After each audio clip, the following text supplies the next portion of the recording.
So there's a theme that I feel has been kind of coming up in my life a lot over, I wanted to say many years, but then I started really digging deep into that. And I think it's been most of my life, honestly.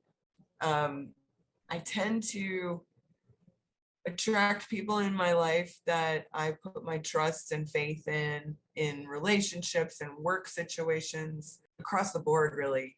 And more often than not, I find myself betrayed and let down, but really the overall theme being just betrayal. And I don't understand that because I'm not the kind of person that can do that to someone. And I'll just kind of add in, knowing a little bit about what's going on, it sounds like recently there was stuff coming up in a big way around relationship, which also did impact work, as I understand it. So I'm aware that that's sort of here in your life. So I kind of get drawn towards that. That is definitely the most raw situation that I think has caused me to go deeper into why I keep attracting this energy or these types of people in my life.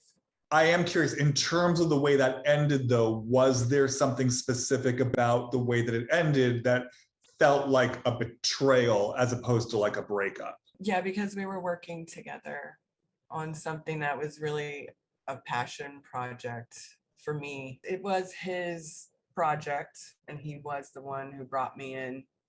And he was also the one that was very open to just letting me do what I do. He was shocked. He's like, I had no idea you could do this. And I said, to be honest with you, I didn't know I could do half of this either, but I believed in myself and he believed in me. And at the beginning, there was this great symbiotic relationship with work and relationship with him. Like it worked, and we got a lot of very important steps accomplished together.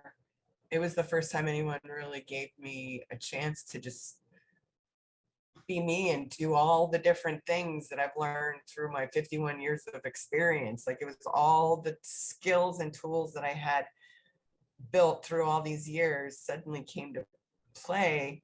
So I was 1,000% moving forward and excited about that. And then also 1,000% sure about the relationship in the midst of a lot of chaos and stress. In my mind, I felt like there was a bond there that was strong enough to get through all the stress. But when it came to like that, our relationship was not where I thought it was, which was in a place where you're together. There's this commitment.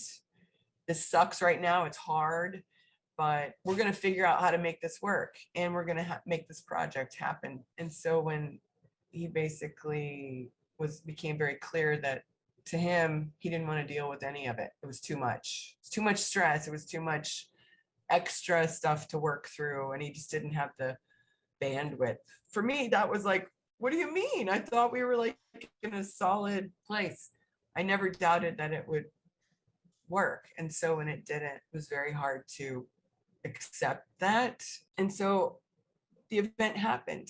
And because of our breakup, I was only allowed, which still bothers me, to go to one event. And I was not allowed to go to any of the other events that took place because he was too uncomfortable.